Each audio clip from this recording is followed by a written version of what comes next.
Hey, everyone. This is Dr. Crystal Richardson, and I'm so extremely happy to have you here today on Congress for Global Communication. We have a number of special guests that will be coming on, and I would like to thank Dr. Sonia for this opportunity to be able to facilitate.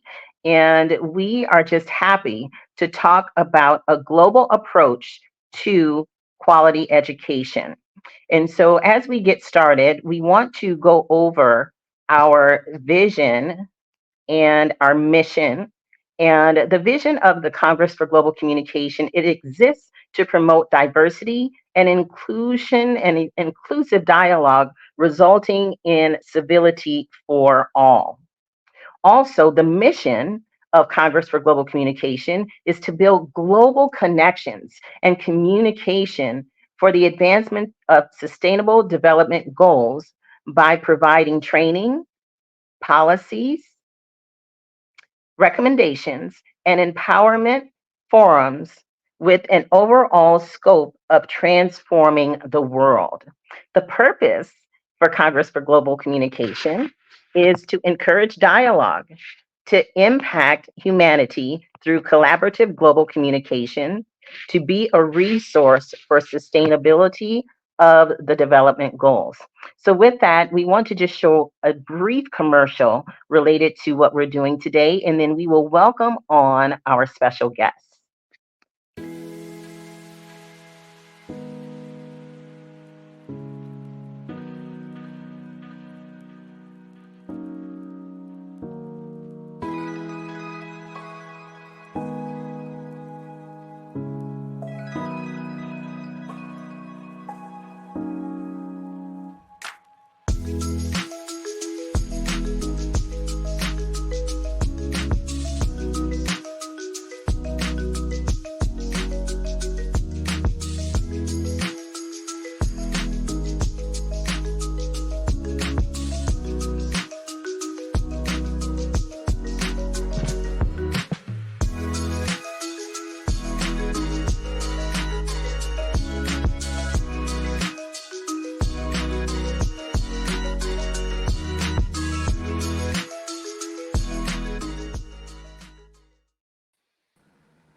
Well, good morning, good afternoon.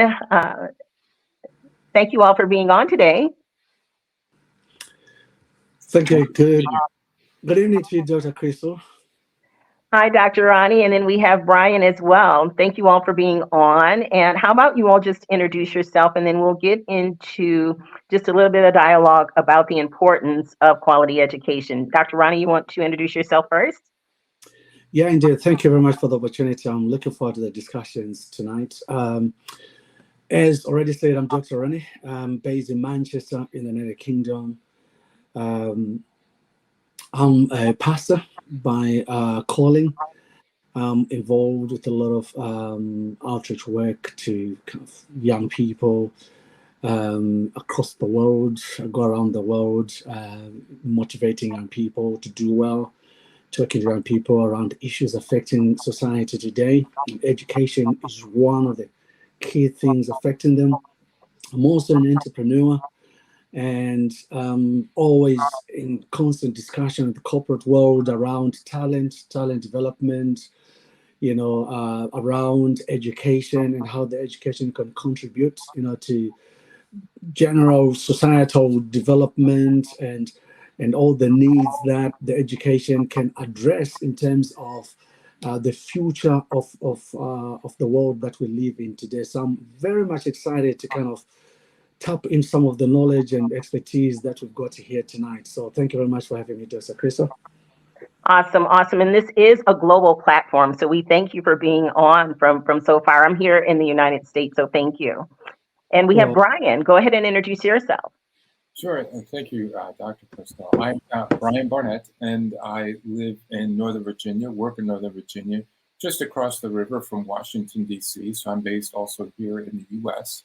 I've had a long career in international development and also small business development. So a lot of the world that I get involved in education sort of started when I had a teaching contract in the Dominican Republic at a Center for Rural Development in Santiago, and the second city there, second largest city in the Dominican Republic. But then since then had taught professional training in Papua New Guinea and in Kenya and Jordan and Bolivia and some other locations, and right now working on a secondary school in Uganda and on a couple of other projects. Also taught courses here in the US, in Seattle, and also Washington, D.C. So education has always been important to me personally, important kind of as a family history, and then also just professionally. So I'm pleased to be here, delighted to learn from the guests here and whoever is listening, and excited about all the different opportunities and all the different ways that education can take place. So thank you. Awesome, awesome. And so I'll introduce myself. I am a member of the executive board of Congress for Global Communication. Delighted to be here by invitation of Dr. Sonia, who is the founder.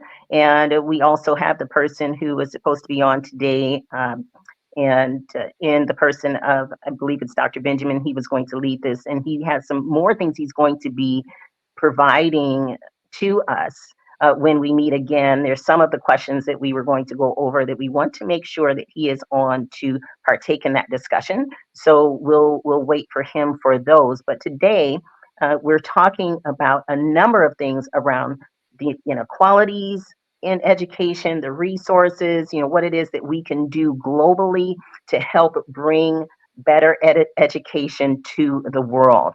And so I am from Michigan, and we spent 10 years in Indiana, and I live in Phoenix, Arizona, but right now I'm in San Antonio, Texas. And so I am a wealth innovation strategist, and I do a lot related to innovation and have been helping the Congress for Global Communication related to a few different things that we've done. Even went to Nairobi, Kenya when we went to the United Nations, and am just happy to be a part of this forum. So what we're going to do today, as I mentioned, is go through a few of these questions, and that's basically how the flow is going to go. This first one is where we will have a panel discussion, and then Ronnie is going to ask some of the questions, Dr. Ronnie. And we do have a few other people that are on globally, and so hopefully we'll be able to get their connections going. And if I see their face pop up that the connection is good, then maybe I'll play the commercial again, and then we'll bring them on so that we can have more people engaged. But for those of you who are watching, if you have any comments, if you have any questions, we would love to have you put the comments into wherever it is that you're looking at this, whether it's on Facebook or YouTube or wherever. And when we see them, we will answer the best that we can during that time frame, or have someone reach out to you later.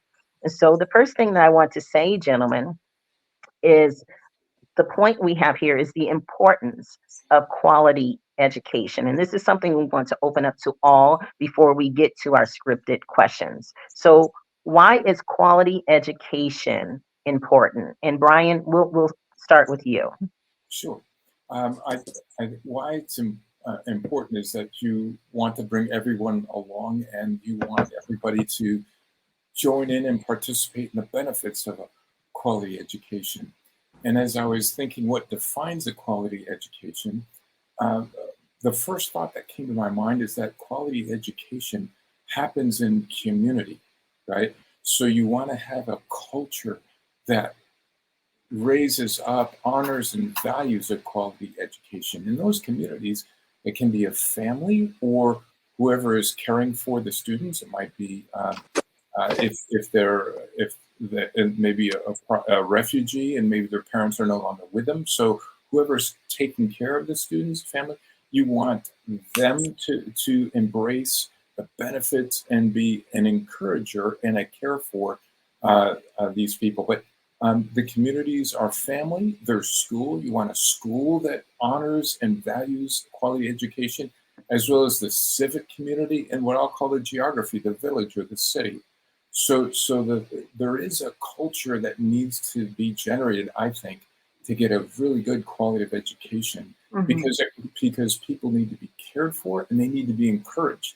So Right. No matter how well off or poor or whatever, we face things in life, and we need to have a target as students and be excited about that. And we need people to pick us up when we fall down. We don't do well on an exam, or somebody said something negatively at school. We need people, especially young people, to help process what's going on. And in that, we want to communicate with families, with the institutions, the school board, the school leadership, principal, headmaster, and teachers, and then the greater community. So that's kind of one part, is the community, a culture of honor and excellence, and also a culture in my mind of transparency, where people feel like, okay, I'm sending my kid to this school. What are we being taught? What is a parent? What's my contribution? What are other people's contribution? So that I can support, right? If I want to support my kid and other people's students and children, I want to rally around and say, yes, this is what we're all about. This is going to create a great curriculum, and these are the policies, and then the school's supported by the Excellent. Excellent. Yeah, so the two things that I heard you mention was, related to quality education is the school system itself, and then also the village aspect, people surrounding the students so that they can have a quality education. Very, very good. So Yeah. at this time, I want to also add to the stage Professor Jared and get him involved in this conversation. Good evening, maybe it is. I'm not sure. Professor Jared, how are you? You're on mute. Yes, I'm saying good evening to you. It is 8 o'clock here. Excellent, excellent. It's great to have you on. You want to go ahead and introduce yourself and then answer the question about what you feel quality education is? My name, as you can see on the screen, is Professor Jared Akamunyari. I'm from Kenya. I'm a lecturer in the university. I'm a committee member of this quality education in Change Nations, and I'm looking forward for this kind of conversation, because talking is one way of solving the problem facing the world today. I don't know whether I jump straight away to question number one. We're not on question number one yet. It's just a matter of what you feel. What's the importance of having quality education? Yeah, when we talk about quality education, we are trying to embrace the commitment which has been given by the global leaders. And we are talking about sustainable development goals. They are 16 in number, and the quality education is number 4. And you can see now the leaders of the world through the United Nations have given a commitment that if we have to propel this world into another level, we need to tackle it through education, and we must have parameters where we have what universal kind of education for all children of mankind, of all nations in the world. We should not have different parameters of education in the developed countries, in less developed countries, but there is a commitment that this is the way to go, and that's why they are trying to address quality education. And here we are trying to imply that we need to have equitable and standardized education for all. That will promote lifelong learning for all people. Awesome. So that the children in Africa, the children in US, the children in Europe, the children in Asia, in Latin America must have a standardized kind of level of education. That's my understanding. Excellent. So one of your main points was on the standardization of education when we talk about quality education being important. Very, very good. Thank you so much. Dr. Ronnie, what is your take on that?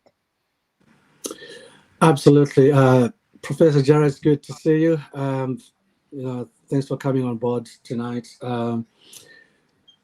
Indeed, I think when we look at the importance, we need to look at the outcomes of quality education, the reason why it is important, why we need it. And indeed, like Professor Jared said, it's been incorporated in the 16 Sustainable Goals, because I believe none of those goals could be achieved without education. education is the foundation of any sustainable development. Education, never mind quality. Yes, quality, of course, we're looking at quality here today, but education is the key. It is the seed to anything that we can do. Anything is born from education. And the importance of quality education is the universal kind of approach that these discussions will bring. I know there are further discussions around what Benjamin is working on at the moment, but we're looking at a situation whereby the whole world understands what education is. The whole world will define it from the same perspective, even though we may apply it from a different perspective, depending on the resources that each country has got locally. And also, I think that whole notion of standardization matters because the world has become small, it has become global. Right. If I give an example of what's happening in Europe now, in Europe, we don't name anything by country, name it by city. I'm going Barcelona. This is what is happening in Munich. This is what is happening in whatever country that you name, because it has become small. So the perspective of the world has become global. Education has to be viewed from a global perspective. So what our children that are born today, children that are already grown, even adults that are in education today, they need to see things beyond their local communities. As much as it's very much a local approach, but with a global impact, people have to see things from a global perspective, hence this discussion. So yeah, thank you very much. I think it is key that we have these discussions on an ongoing basis and also educate one another. Very good, very good. And so what I want to do, let me see if I can go out over here, is we have another guest that is with us. I want to bring him on, and we do have just a few more moments for this question. But what I wanted to say was the one thing that really stuck out to me to kind of overview what you said was the local approach, but global impact. That was profound. The local approach and global impact to education. So thank you so much for that. Thank you. So I'm going to bring on one more guest to the stage. Let's see. Hello, Professor. How are you? Yeah, I'm fine. I'm great. Thanks for having me. Awesome, awesome. Well, thank you. Well, why don't you go ahead and introduce yourself? And then what we're doing right now is just a general discussion on the importance of quality education. So go ahead and introduce yourself and just any comments you have on that opening question. Okay. Thank you again for having me on this platform. My name is Professor Christopher Imolen. I'm from Nigeria, West African. I'm an academia. I'm currently the Vice Chancellor of Global Wealth University, located in Ghana and Togo. I also am the President of Joint Professionals Training and Support International. It's a higher learning institute here in Nigeria that has over 200 learning centers. I am also the founder of South Amazon University in Costa Rica. Invested quite a lot of time in the field of education. Coupled with the fact that I'm also a politician, I ran for the position of the President of Nigeria in the last election, 2023. I was a presidential candidate, but of course, I did not emerge the winner. So for education, I also coined a slogan, which I know it's under the United Nations MDG mandate called Education for All. That was one of our campaign, because my campaign then was All for All, and my center focus was education. We in Nigeria, we actually run a very low cost educational system that afford about 120,000 Nigerians, Togolese, Beninese, Ghanaian have access to affordable education, because I personally understand the impact of education, the importance of education, in human building, in human capacity development first. Education, like I was listening to Dr. Ronin said, education is all when it comes to building the mind of men. And if there is no quality education, access to quality education to the people, then the question of national development becomes a very critical one. So looking at education holistically, it's important as first individual, we understand the need to be educated. Education is not just about studying English, mathematics. All these subjects has an impact in making one a better person, in solving local problem, then global problem. So we need to begin to, especially from, I want to talk from the government part of it because having gone into politics, I've been able to see that government in government in every part of the world must deliberately support the fact that be educated. In the part of the world I'm from, we still have a lot of people who still want access to free education, quality education at the same time, because man needs to have this educated education in a way to build their mind and function better. So I was not in when you asked those questions, but for us, we look at issues of curriculum to meet market needs. One of the things we currently that is happening in Nigeria is that all the tertiary sector, I'm talking about the university, are now trying to run on a specific syllabus, looking at the challenge we have in our country. How do we start training Nigerians? How do we start training our people to get acquainted to looking at the future and the problem we have in our nation in a way to building leaders who can tackle these issues. So curriculum development becomes key. Training and retraining of facilitators, instructors who deliver the knowledge is another key factor. Those who deliver the knowledge, because we have a concept of globalization in education. Education is revolving. What we know, there's something called verisimilitude. What might be true in hypothesis tomorrow might have changed in tomorrow's context. So there is need for training and retraining of those who deliver the knowledge, because they actually are the vehicle that pass in the knowledge. Retraining. We have those issues in the third world nations, underdeveloped countries, where investment in education is very low. The United Nations have a benchmark that states that the budget of a country must budget not less than 10% to educational sector. We still see in this part of the world where we still have less than 6% being budgeted to education. So that shows that the government still have some level of apathy towards investment in education. From where I'm from, we have over 20 million people still out of school, 20 million people out of school. And if we look at the root cause of this, we talk about cultural belief. We still have some cultural belief that does not support embracing education in some other part of the world. Like where I'm from, I want to talk from where I'm from. We have religious belief that says, oh, you don't need to get this type of education, and government are now beginning to look at creating policies, creating laws that makes sending your child to school compulsory.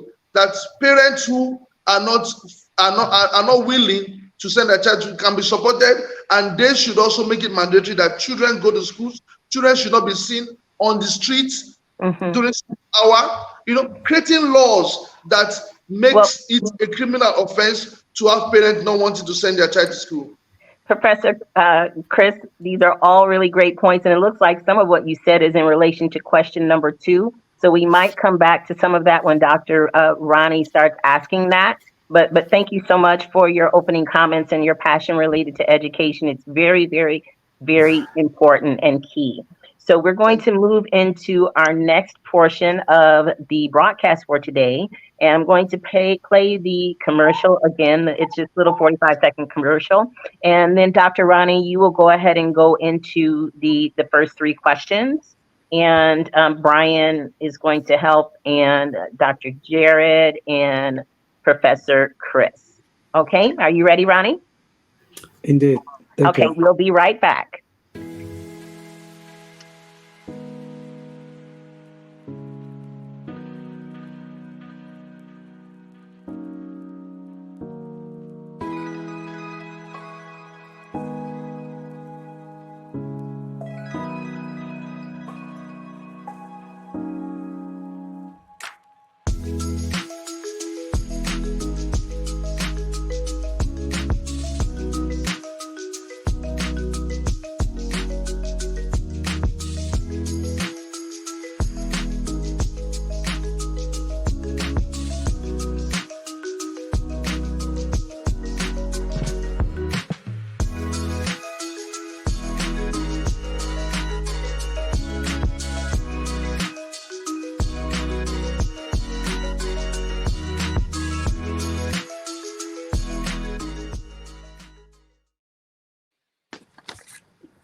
Awesome, thank you awesome. guys. So go ahead, Dr. Ronnie. Thank you very much, and thanks everybody for your contributions earlier on. So we're going to move forward. I'm going to ask you a few questions, and hopefully we can get to understand a bit more about this whole notion of sustainable goal number 4, as Professor Gerard said, and also we can get to understand a bit more about quality education. So first question, it's pointed at you, Brian. I wonder if you can help. Okay, we've mentioned quality education, having a local approach, but global impact. And, we've talked about, education is evolving. I believe because also the need of the world is evolving, a lot of issues are happening. We just have to be constantly developing how we deliver education and also the type of education we deliver. But what exactly defines quality education? Can you help expand our mind and our thinking around what it is that you're talking about when we talk about quality education, Brian? Yes, there'll be probably several answers to that question, but I think the quality education overall is when somebody's enriched intellectually, but also personally and spiritually, right? And so a quality of education would be holistic and yet also very useful, right? So you want something that it takes when a person has done or completed a certain grade or a certain level, that they're able to contribute back to society in terms of a job or sometime, or even as a student. Say you graduated from one level of school and now you're going to graduate school. Will you contribute to other people's education even while you're still a student? You could be tutoring other students and helping other professors as you go on in your educational journey. So I think of quality education as something that is not only enriching to you personally, but gets you engaged with other parts of the community through your job, through other things, that you're able to take your education and help other people formally or informally, mentoring, tutoring, however it might be, so that you replicate what you've learned. So and to my earlier comments, it was also by getting a broad section of the community to really honor and value education, right? And right now, I feel like we honor a lot of entertainment, little videos on our phones and sports teams, and those are all wonderful.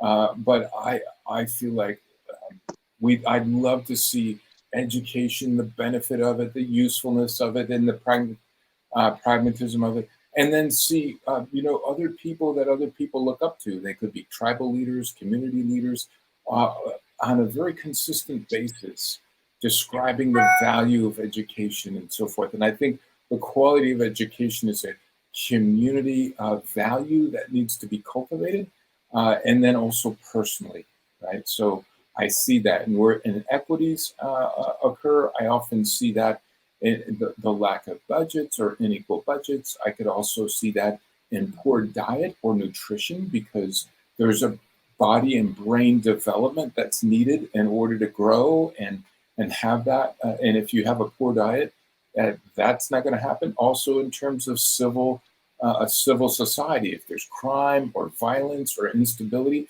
it's going to be hard for young people to concentrate and get educated. So there's kind of a holistic community approach to it. But ultimately, I think quality education is one where people continue to learn throughout their whole life and continue to give, share, mentor, tutor, and spread the benefit of what they've learned throughout their whole life. All right, thanks, Brian. I like what you mentioned there when you talk about holistic education, and also inclusive education, that every member of the society, the leaders, kind of family members and young people, old people, you kind of round up by talking about continuous education for all, that we do not stop educating ourselves, going back to the notion of education evolving, and because the society is developing every day, so educational systems have to constantly change. Professor Chris mentioned how we need to rethink our curriculum development, that curriculums have to kind of reflect societal needs today. That's very interesting. I wonder, gentlemen, if any one of you wants to chip in and add on to kind of any contributions around how you define quality education.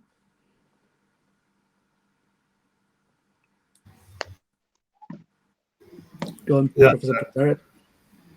Yeah, let me just have this to say, and I want to quote Sister Ellen G. White, and that's what I consider myself from my Christian perspective and thinking and believe, that education is the harmonious development of the mind, the body, and the spirit.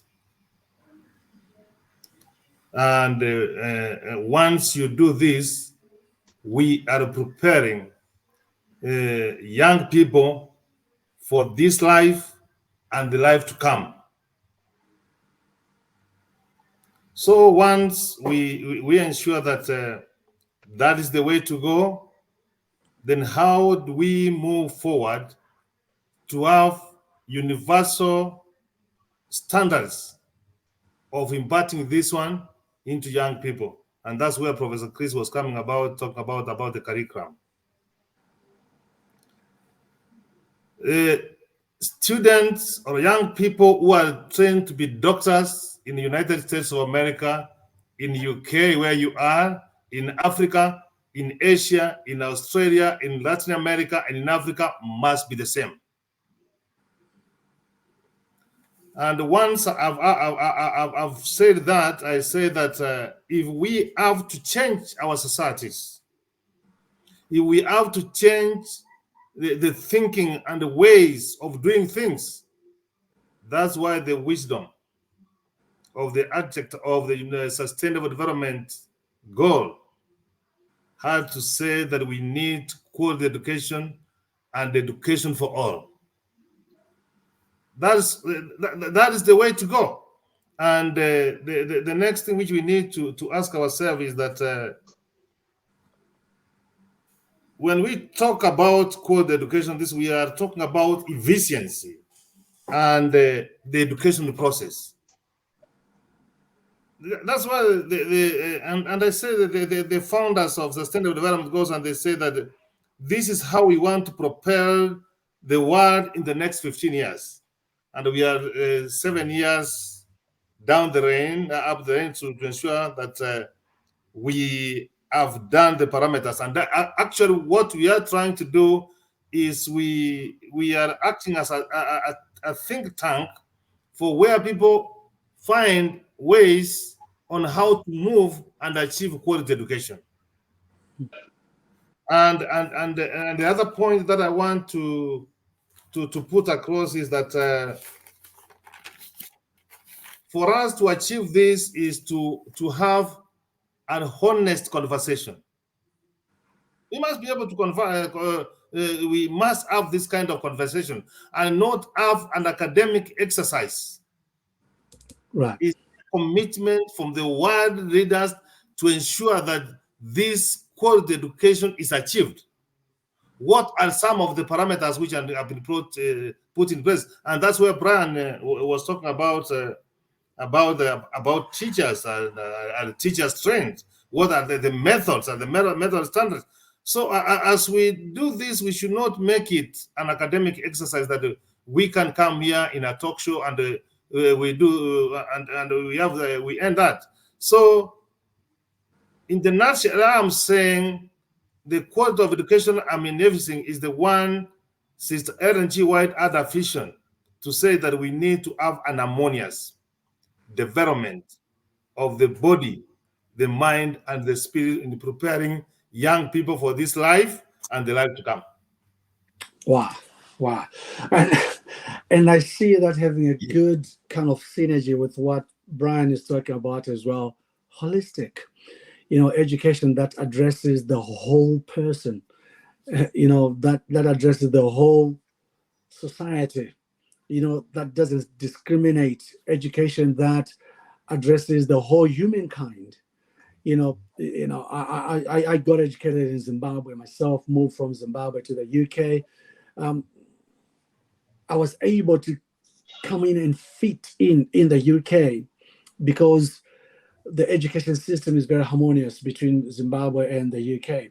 But is it harmonious with America?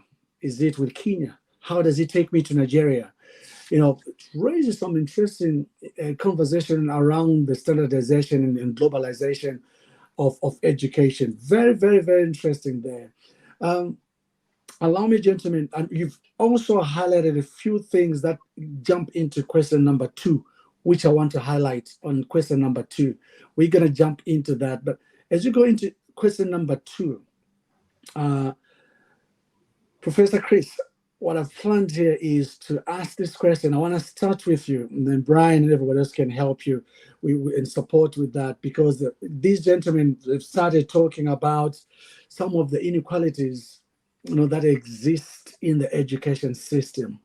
And, what's your view in terms of some of the inequalities that are that exist in the education systems? I know in your first presentation, you kind of gave some local examples as well, and it would be good to have a global perspective with the kind of international experience which you have.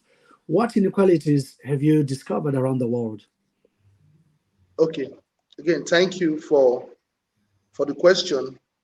As the world revolves, definitely we're going to have levels of imbalancing, not just in education, even in the way we do things, because of the level of exposure, the level of acceptance of education, the level of civilization of various parts of the world. For example, even in our country, for example, we have differentials in education from states to states. We are not even talking about the global. Even in the country, you see that there is a lacuna between the north and west in our country, that the west are more educated as compared to the north. Various factors. Some are religious factors, some are cultural beliefs, some are infrastructural, some are civilization, And when I talk about infrastructure, the world today is looking at digitalization of education, whereby an instructor could be in the US and deliver a lecture where even students in Africa can also access such education via an online interactive mode. But you see, technological advancement also has affected educational imbalancing all across the globe, and that we know it's going to take a lot of time before education can actually have similar standard. And more importantly, is the need assessment. Every country have what's called uniqueness in their various challenges. So, for example, we have some countries who today are currently in their 4th industrial revolution, while in Africa we are still operating a locomotive economy. Some countries have not yet even conquered hunger, for example. So if you look at the Abraham's Maslow of needs, education may not be a priority to someone that is hungry. He wants to feed first, and it's so this differential in imbalance in education is tied to so many factors, and we need to begin to look at solving some problem. For example, zero hunger in some providing facilities, providing electricities, and value for education will now begin to And for if a country, for example, in Africa, has a budget of about some billions of dollars, those countries will invest more in sector they believe is more important to them. And for some of them, education might not just be paramount. It might be security. Let's look at what is happening in the Middle East now. Investment is going to go more in security than education, because insecurity is more paramount. In Nigeria, we have some part that have insecurity challenge. So budgets are going to go more into insecurity, into agriculture, rather than research, rather than technology, because so these are actually factors that affect education imbalancing all over the world. And I believe we need to begin to look at Education is a lifestyle. Everything we do. And when we talk about education, education is not just about what we study in the school. We have the formal education, we have the informal education, and we have the non-formal education. So this is about our society. It's about everything we learn, everything that goes into our mind, that shape who we become, that builds our value system. So, and the quality of our life determines the quality of our economy, determines the quality of education we're going to get. So, like simply put, quality education for me is a process that leads to effective learning in a way of achieving character transformation and skills development. Because if you are educated and your character is not transformed, your mind is not transformed, and you don't possess new skills that are capable of changing or solving problems, then we can say we are not educated. I would like to stop there. All right, that's very interesting. Brian, you're very well experienced in international delivery of education, and I'm sure within that you've kind of been involved in various kind of educational systems, in the many places that you've been and that you've helped support like training and education.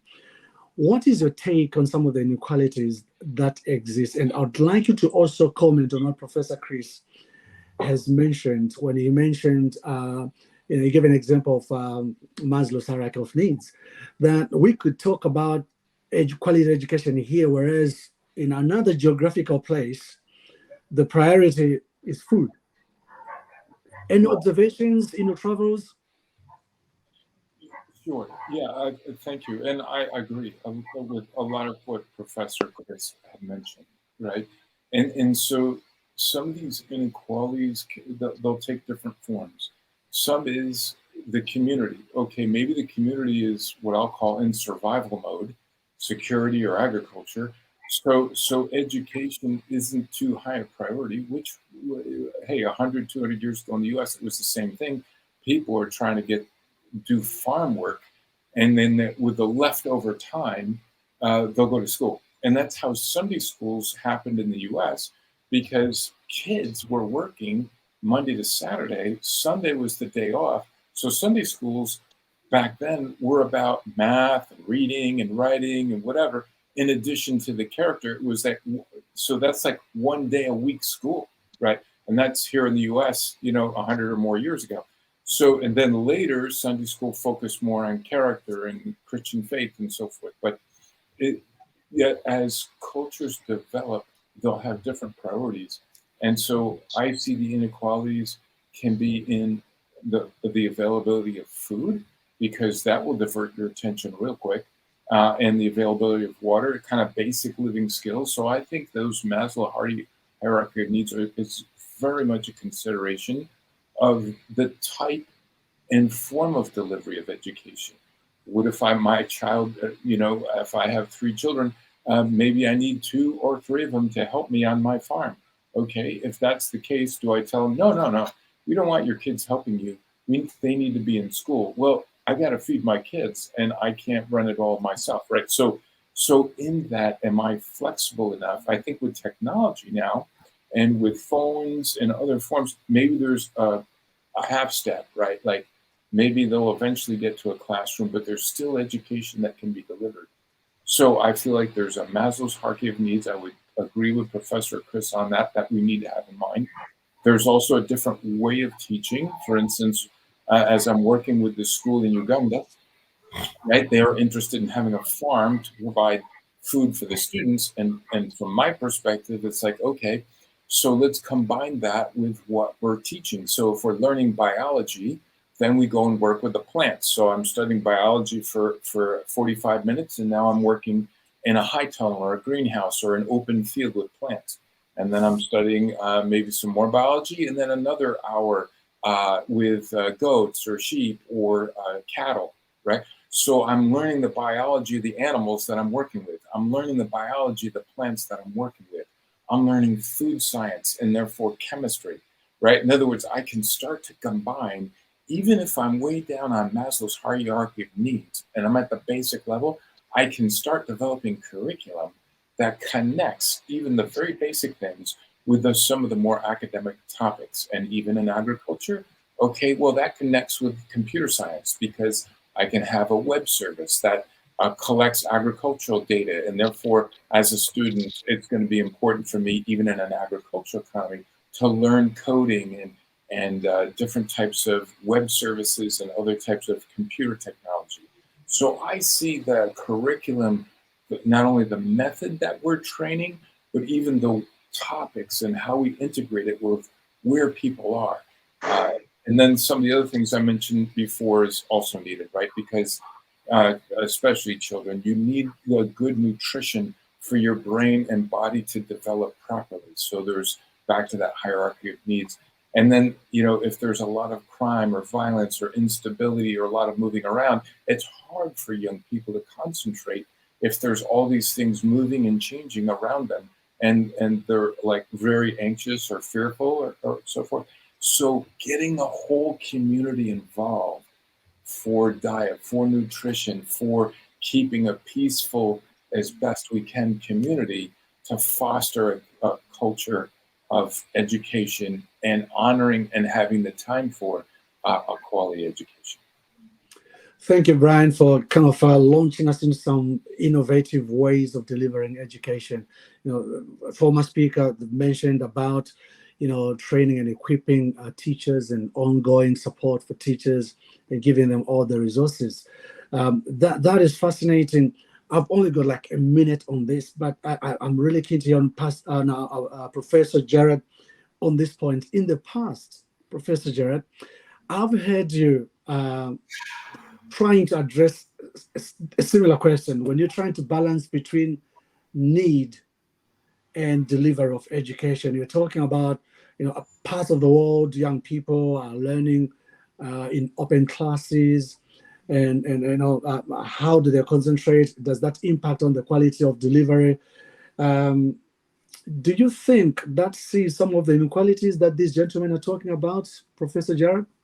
Thank you, Dr. Ronnie, and I want to associate myself with the sentiment which have been given by my fellow panelists. And if we have to talk about quality, having identified the word quality, surely there was inequality. Surely there was, and that's why they want to keyword through this. And you're saying, of course, let us look at the equality of distribution of academic resources. What are some of the budgets? We have talked about 10%. How many governments in the world have given a commitment through their national budgets towards education? And if you have to talk about the needs of these young people, if you don't give enough resources, how are you going to attain this quality education? So there is limitation of funding. Whether it is either by omission or commission is a subject for discussion on another time. Do these young people have enough books, both writing materials and the textbook to study? Chris has talked about that we are talking about technology. I can assure you there are some places, even in my country and some parts of the world, where students have not seen a computer. And then you come forward and you tell us, surely we want to talk about quality education. Are we really serious? Let me just give you a very serious scenario which happened in my country, and let me use it as a case study. In the northern parts of Kenya, eastern parts of Kenya, bordering Somalia, there is issue of terrorism from Al-Shabaab. And that region is predominantly occupied by the locals who are Somalis. So the rest of the Kenyans who don't come from that community and who do not profess the Islamic faith, you are identified from class and you are killed. And then some students, teachers felt that they needed to be secure. And they asked for protection and security. They went on strike. Do you know what the government did? The Teacher Service Commission, it sacked these teachers. how are you now addressing? If the teacher is not secure, and that's what Brian was talking about, the security of teachers, surely, how we want to meet the needs of these people so that they can be able to compete with students in Europe, students in America, students in parts of the world. What has been the attention? Have we given attention to the teachers? Because no education can take place if we don't apply the formula of a triangle.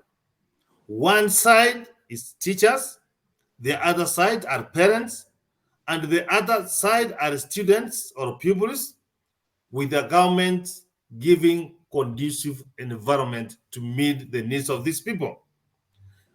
Yes, we are committed talking about, yes, the needs of these people, giving them quality education. When we, in early childhood, preschool, pupils have to pay school fees. They have to pay the fee. And remember, these are the people who are living in less than $1 a day. And that's why they talk about master hierarchy of needs. They have to deal with the stomach. They have to deal with food. The rest of the things comes later. So what we need to do here is that we need to have a honest conversation. That's what I say. And some cultures in my country and elsewhere in Africa, they have not given these young people equal opportunities. Like the girl child is neglected, is not being taken to school. There are some communities which say that once the girl child has reached the age of adulthood, 16, 14, they got married off. So for us to achieve this, we have to work in a way so that we move those areas, those communities which have been marginalized and have been discriminated. And I want to see, in terms of quality education, what are the respective government, the work done to address marginalization and discrimination of people who are left behind. Right. So on this, as we talk about inequality levels, we need to have a candid conversation and slay the relevant in the room. Wow.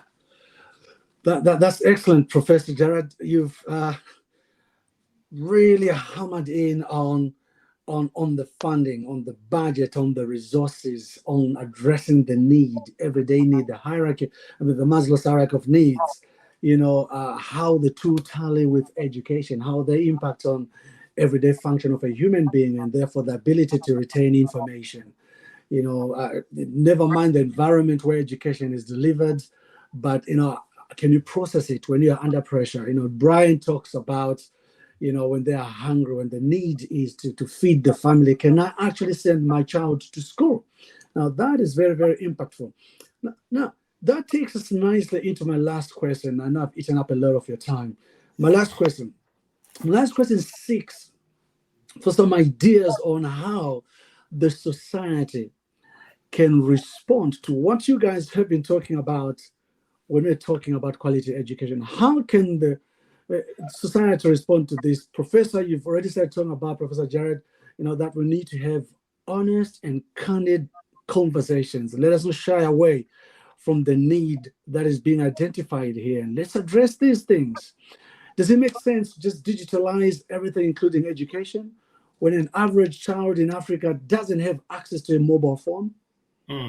When countries do not have access to the internet? I'm talking about national governments struggling accessing internet, and then we digitalize everything. How can society respond to the notion of quality education? Brian, would you like to start us off on that, please? Thank you. Sure. These are just a couple of thoughts, right? Because it's a huge topic. But how do we engage? I believe, right, that a lot of these discussions should be sort of general community, like village, city, open meetings where, like, we could talk about all these topics at an open meeting that would include all the different members of the community, right? The teaching community, the governance, like political community, but the average citizen, to really be honest and forthcoming about the challenges, about the importance of quality education and the challenges of it.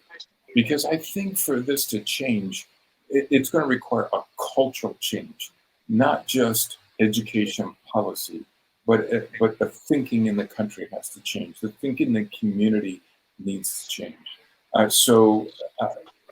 And to include all different parties, in, like, for instance, wouldn't it be important to have policemen show up and say, you know, we really do need to spend the money on this education, because if we don't, we're arresting kids in the street or whatever. We're finding crime and other things going on because we don't have a good education system.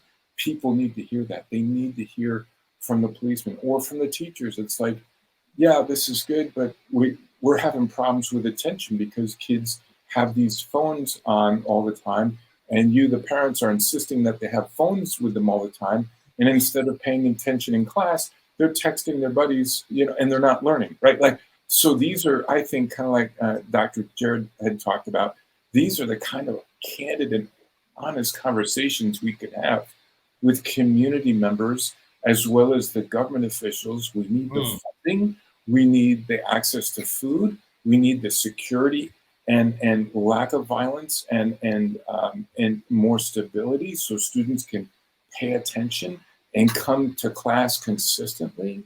So we need a transportation system, right? Like, just to kind of come open. And a lot of times that might be crowdsourcing the ideas to solve those problems, because they might not be all solved by a federal government budget or even a province or a state budget, right? It might be a local solution in one place that's different than another to deal with these challenges and really accentuate the quality of education. So that's just kind of kicking it off, right? I know everybody here on this call has thoughts on that, but I'd like to engage and include the community and all these different members and these different issues and see what each member is being willing to contribute, right? To really create a learning environment for everyone. That would mean even the politicians and the teachers and the police force and whomever it is, and the farmers. We all need to be continuously educated. But there's a unique time in personal history when you as a pupil, call it age 5 to 16 or 18, a unique time in your personal development where you can really learn character, spiritual values, technical vocational skills, and educational academic skills. And once that time goes, age 5 to 15 or 18, you're going to struggle because that's a unique time that you have to really pursue those things. And so we as a community want to make sure that you get the maximum opportunity in that age range. Mm-hmm. Wow, I like that whole notion of engaging, you know, those key stakeholders that you identified, community leaders, politicians, having discussions like these, open discussions, and also including the young people. Mm-hmm. Young people have to have a voice on these things. You know, remember the key goal, our key goal in this team for this year is to create a collection of articles, global, meaningful discussion about quality education, encourage creativity, and provide equitable and a healthy environment to learn. So I believe this is a starting point. Talking about it, provoking people to think beyond what is the norm, you know, kind of challenging the cultural norms that the Brian you're bringing up. And also maybe encourage decision makers to resource education a bit more, like Professor Jared says. Professor Chris, what's your take on this? So as he gets ready to answer, I just want to say we need to do our closing comments and wrap up as soon as possible. So go ahead, Professor Chris, and whatever else you have, Dr. Ronnie, and then we'll wrap up. Brilliant, thank you. Okay, so I will be very quick with this because Brian had actually mentioned most of the key things that needs to be done. But quickly, you know, in where I'm from, I always talk about where I'm from. People want to be educated because they believe once you're educated, you have a future security. Your future, you you live a better life. And looking at the rate of unemployment in this region, that by itself has discouraged a lot of persons who want to spend so much in having quality education. Because at the end of the day, when you spend millions of going to school, you don't get a job. And you look at those who did not get the degrees, the masters, and they might be doing far well. So in this part of the world, it's a growing concern. So that boils down to governance. It boils down to politicians. It boils down to legal framework. It boils down to government ensuring that the economy is viable in a way that it creates opportunity and a reward for those that truly have gone through the system of having to educate themselves. It's very important because the end justifies the means. So when you are sure that no matter how much I'm going to invest my time, I'm sure that at the end of the day, I'll be rewarded by the system. So we have an informal economy where you'll be so surprised that those who are not even educated might even do far well than those who have gone through the walls of schools. So I think there's a need for a deliberate effort to adjust those abnormalities so that the system we have can truly reward those who have gone through schools, and they should be at the ends of controlling what is happening in the economy. It's very important. Dealing with unemployment, leadership approach, regulation of licenses. You see, we must also begin to. That's why we talk about governance. Governance must also be able to make sure that those who are educated, who have the license, are actually those that do the job. You know, when you work or you live in an informal sector where a civil engineer is not needed to build a house, where a mechanical engineering would not fix a car. Anybody can fix a car because there is no proper regulation of licensing. So you don't need to. So that also do not encourage people to actually want to get to that point of having those form of education that will make them valuable. So proper regulation of licensing and ensuring that there is proper enforcement of professionalism in the economic context, so that professionals are actually the ones that do the job. It will help to also help people to have confidence in the educational system. You know, the social media has also caused a lot of shift in the kind of education we have today.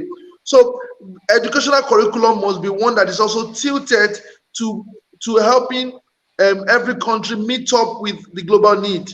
You know, from where I'm from, we don't have a university in my country, for example, that runs a degree in artificial intelligence, in space engineering. These are where the world is going. This is what the world is going. So we need to begin to, as investors and stakeholders in the educational sector, begin to look at having programs that will build the people to be relevant in meeting the immediate need of not just the local society, even the global society.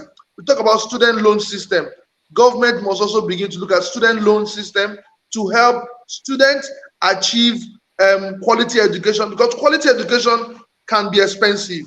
If you know, there's education, we have schools everywhere, but if you want to access quality education with good laboratory, good practical equipment, it can be expensive. So government must begin to have this value to help. And Professor Zhao talked about teachers' job security, retraining of teachers, and a whole lot. I think we might not be able to mention all of them, but right. I want to leave it at that. So thank you. No, we really appreciate. Just as I relinquish the microphone to Crystal, I just wanted to just round up by saying that you know, what we are discussing here moves me. It kind of touches me.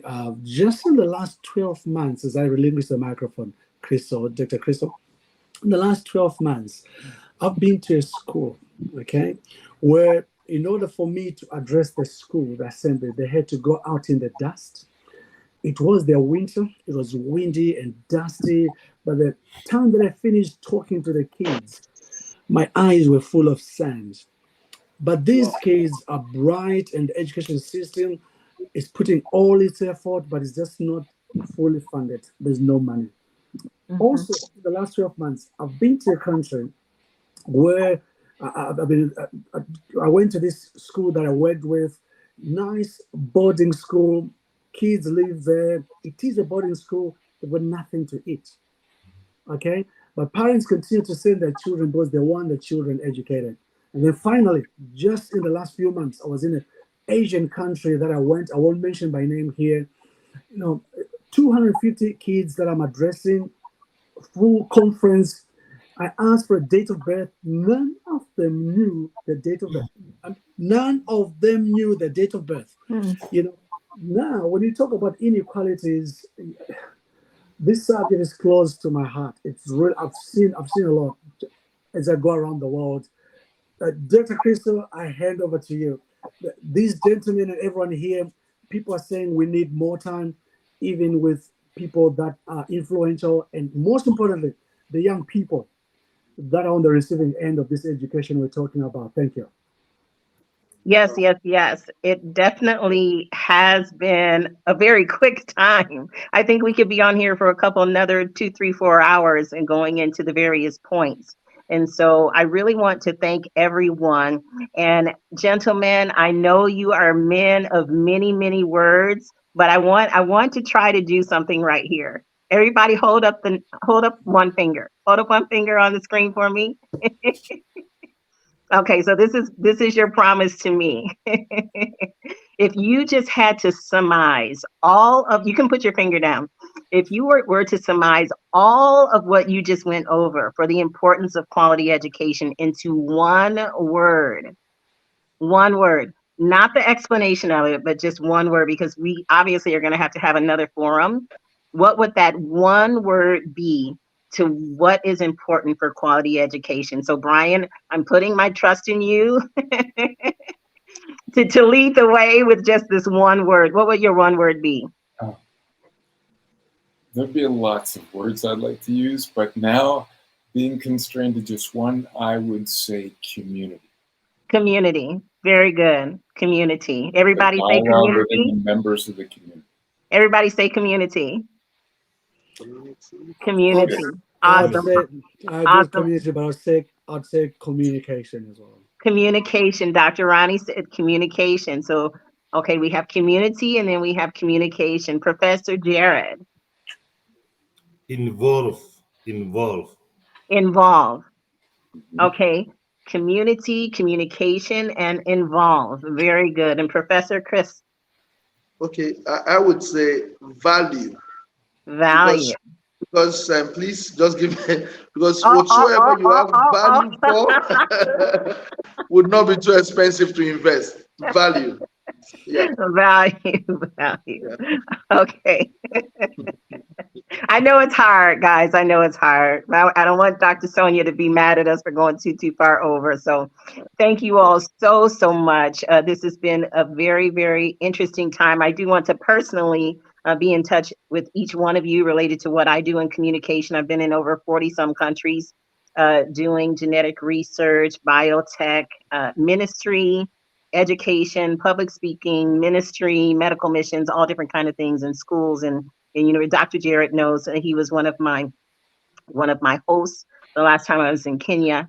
And so I just thank you all for being here and for sharing related to the Congress for Global Communication, as this was definitely a part of the mission. Part of the mission I stated when we started was empowerment dialogue. And so I truly believe that has happened on today.